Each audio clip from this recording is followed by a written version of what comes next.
Yeah. So when you talked about the SOL scores, I think you were pretty passionate, and to me, I didn't know that. Right, growing up in Lynchburg city schools, I know a lot of people didn't take those tests serious.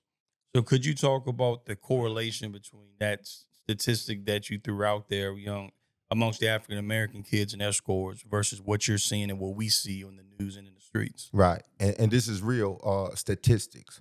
And if you all live here and are from this bird, please do your research. And that's one thing I want to say very quickly. We have to be analytical, meaning that we must start thinking independently for ourselves. Don't allow somebody to speak for you or to think for you. We must individually think for ourselves, do our own investigation, and make a wise, intelligent decision for me, my family, and the community. That's how we're supposed to think. Don't just think that just because somebody said this that is true, or Google said this that is true, or the news said this and it's true. Do your own research. That's the most important thing. I'm not from Lynchburg, but I came and I did my research. So to get back to the schools, the SOL scores here, they're bad. They're really, really bad. And then when I hear the African American community, they argue about the schools, that they want to preserve the schools, and I don't think they're looking at the harm that's being done to the students that they're not learning. And so I don't think they're not learning in the schools. As I said, it starts in the home. And so we got some bad kids coming out of our homes. I mean, some bad kids.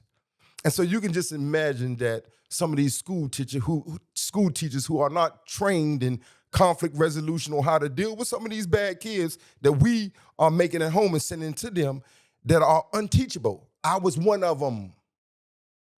Unteachable. So you know what they'll do? Set them over in the corner somewhere, do something to make them be quiet or whatever, and pass them on. I was one of those pass-on students. At the 4th grade, I stopped learning. My attention was gone. I never focused on anything. And I went all the way up to, I think, the 9th grade before I was incarcerated. And then once I was incarcerated, that's when I started reading. I taught myself inside of a prison cell.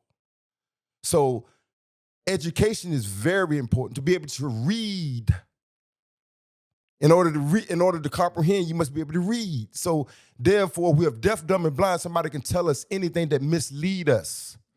You understand what I'm saying? And so if you look around the neighborhood, we've been misled. We've been misled. And so all of it falls into place, from the SOL scores, which means that we have uneducated young adults out here in the street that are non-productive.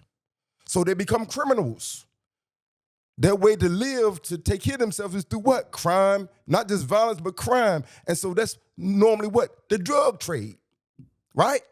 And so there's an influx of that, because that's how many young men that's out there that's unemployed, or unemployed because they got a criminal background, or they got this and they got that. And so all of these things are coming together, but it's starting still in the home, and then it's coming out through the schools. As they said that they can tell that by the 3rd grade who will end up in prison and who will not.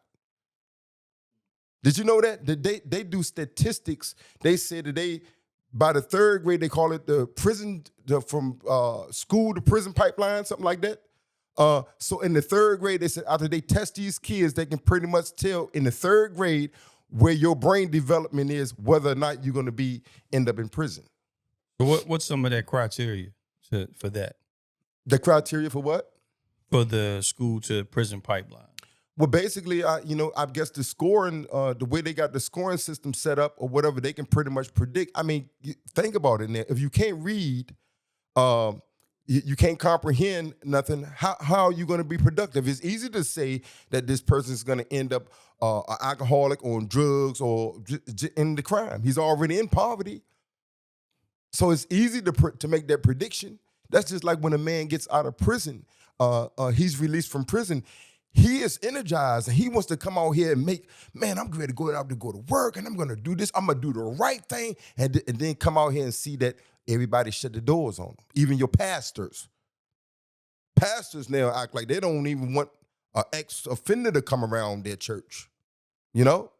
These supposed to be redemptive thinking people. Yeah. But they'll talk about you. And this is it's sick. Yeah. But this is what I see in our community. So it is not a village anymore, brother. It is not that's why we call it hood.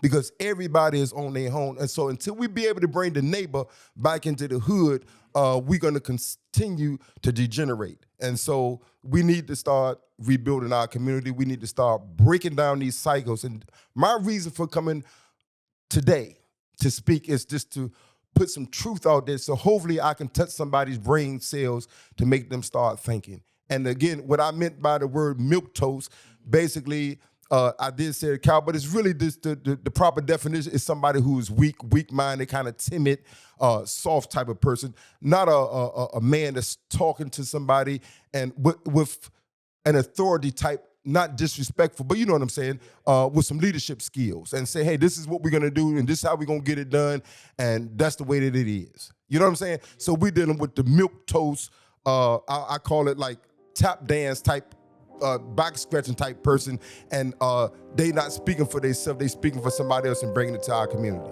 So I don't deal with that.